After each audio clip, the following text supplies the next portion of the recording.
He didn't have any genes that we didn't have. He didn't have any money that we didn't have. This guy didn't have a home, didn't have a car, was living some nights in a train station bathroom. And he still survived the 6-month internship. Most of us, we are in the life internship. Dr. King says, you don't have to see the whole staircase. Just take the first step. And I believe what happens in our mind is we're moving forward, and then we just stop to question. And you know what happens when we stop? We stop momentum. Momentum is forward motion on its own. See, in the Gospel of Thomas, Jesus taught, recognize what is in your sight, and that which is hidden will then become plain. Think about that for a minute. Recognize what's in your sight. Health, wholeness, a home, potential, talent. Recognize the power you do have. And that which is hidden will become plain for you. But when we're in those moments of doubt, where is our attention? I don't have this, I need this is not going to work out. And that which is hidden, all the fears, the doubts, that's what manifests. What he says, I believe, is recognize one step and just take it. And the next step will become clear. And the next step, and the next step, and the next step. That's how we build spiritual momentum. That's how miracles unfold in our life. And this is why this specific story of the wilderness, I believe, is so commanding for all of us today. See, we don't have to send out spies. We don't need the scouts to come back. We have the news that blares at us how terrible it is. And if it doesn't, we don't turn on our TV. When we check our email, big pop-ups come up to tell us how the world is about to explode in 12 minutes. And then if we don't even do that, it comes around Facebook saying, your computer will evaporate, your clothes will disappear, your house will sink into a hole, if you push this button. I mean, and then if we don't even have Facebook, it actually downloads to our cell phone now. Disconnect from all that. Shut up. If shut up you don't agree with, I guess that's from Italians in Brooklyn. That's just the way of saying no thank you, That's how we talk to our friends back in Brooklyn, And so, no thank you to negativity. No thank you to fear. No thank you. You're not going to bring anything good in my life. All you are is to start to make things up to get me to stop my momentum. See, doubt causes us to question ourselves. At the moment, there should be no question for ourselves. Because we've come so far. We all have this purpose. And then the moment we question ourselves, we begin the wandering. Eleanor Roosevelt said something wonderful that I believe lines up with our theme today. She said you can gain strength, courage, and confidence by every experience. Every experience. Every experience. There's no right, wrong. There's no label. There's no good. There's no bad.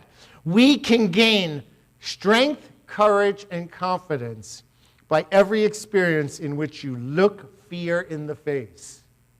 Look fear in the face. Because what you'll see is it's an illusion. Have a staring contest with your fears. Just look in the mirror. Who'll blink first? I'm telling you, the fear will blink first. Why? Because it's not real.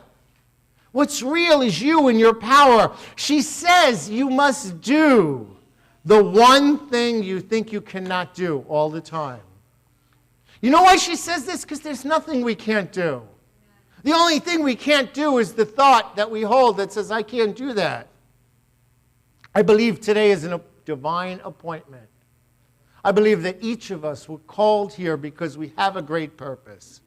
I believe we're here today to begin the process of trusting ourselves, trusting our purpose, and trusting the greatness that already is inside of us.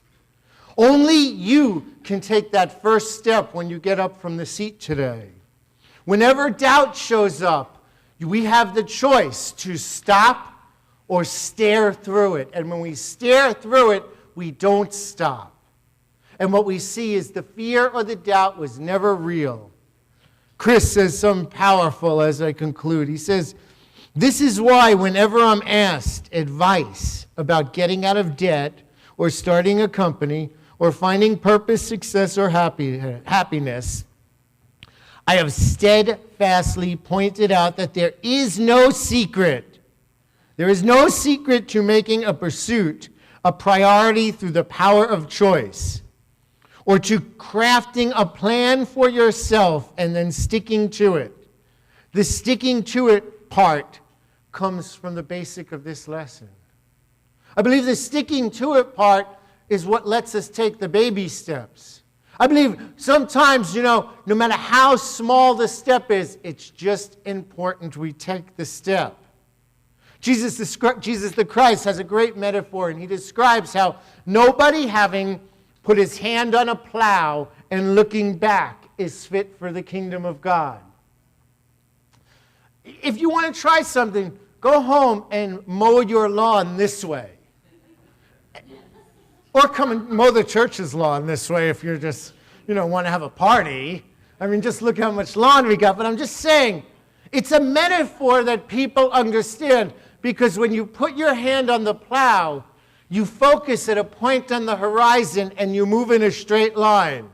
The kingdom is the here and now potential in our life. Does everyone understand that? The kingdom is the here and now potential in our life. Potential can never be in our future, and it can never be in our past. Potential is here and now. Today, we are committed to move forward. We all have a purpose. What is that purpose? Health, prosperity, getting out of debt, mental security, a relationship that feeds both people. What is the purpose? To move through and heal any emotional baggage that we're still carrying around to this day. Well, I tell you, we are well able to step into that uncertainty, because the truth always sets us free. I tell you, don't give up. Because once you don't give up, once or twice, you realize how much power God is inside of us. You understand what Jesus said is just put your hand on the plow and move forward. You understand that there are even more talents and more gifts that every one of us have that are hidden, as long as we see how powerful we are right here and right now. You see, even if you and I, even if we have to get up from this seat this morning and metaphorically walk from here till Milwaukee in our mind, that journey begins with the first step. And I'm telling you, this step will move you in the direction of greatness today. And so it is, and it shall be. Thank you very much, everyone. God bless you.